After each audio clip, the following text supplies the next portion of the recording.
Como mujer que escribe poesía,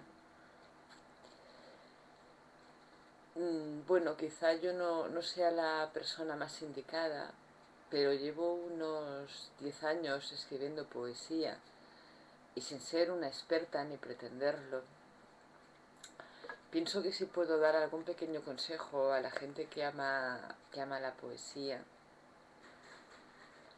que le gusta escribir poesía o le gusta leer poesía y le gustaría escribirla, con las cosas que yo aprendí en la tertulia de poesía de la que formo parte, o de la que formaba parte, me dio una 15 en Tarragona. Dicen que para escribir buena poesía lo principal es leer poesía. No fue ese mi camino.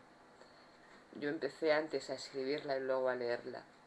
Sí es verdad que es esencial leer poesía antes o después y leer a buenos y buenas poetas.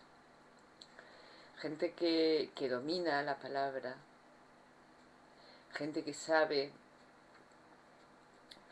gente bueno, que escribe buenos poemas. Muchas veces el riesgo, por lo menos a mí me pasa, y eso también juega contra mí, ¿no? Contra la gente que empieza como yo, es que muchas veces arriesgarse a coger el libro de una persona desconocida es correr el riesgo de leer poemas malos, y sinceramente yo por lo menos estoy un poco saturada de ellos.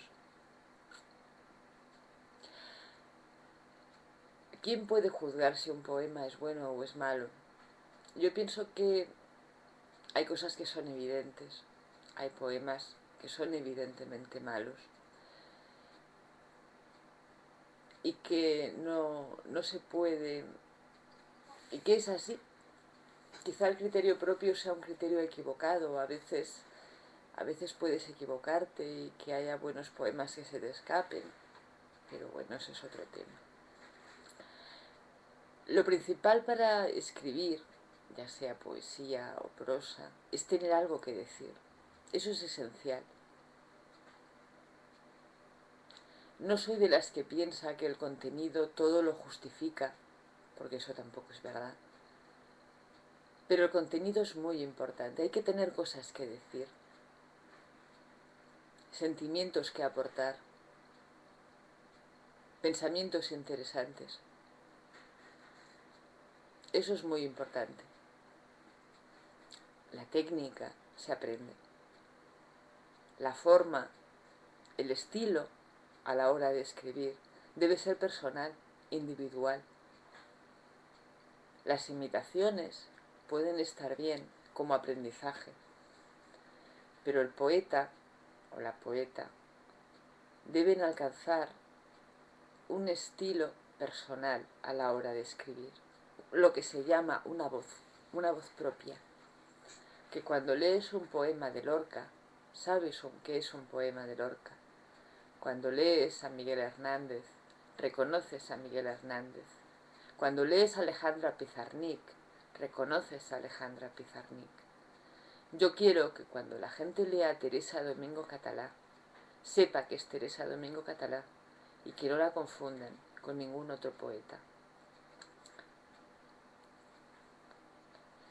Ese estilo propio, ese estilo individual, ese estilo propio, ese estilo individual, es personal, intransferible. Es como la forma de vestir, como la forma de andar, como la voz. Son expresiones de la propia personalidad. Por eso la voz debe ser personal e intransferible. Como he dicho antes, la técnica se aprende. La técnica se aprende en talleres de poesía, se aprende asistiendo a buenas tertulias. La técnica no debería importarnos demasiado. Un poema no puede ser solo técnica, porque nos aburriría.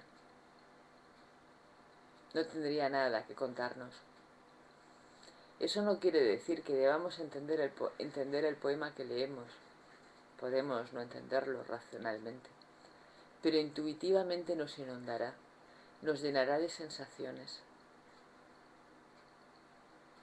intuitivamente nos colmará. Y lo volveremos a leer y quizá algunas personas intenten entender o intenten tener su propia lectura o su propia visión de lo que ese poema, de lo que el poeta ha querido decir con ese poema. Como he comentado antes, lo principal es tener algo que decir. No tiene por qué ser nuevo o original, porque nuestra voz personal lo hará nuevo y original, aunque sea viejo.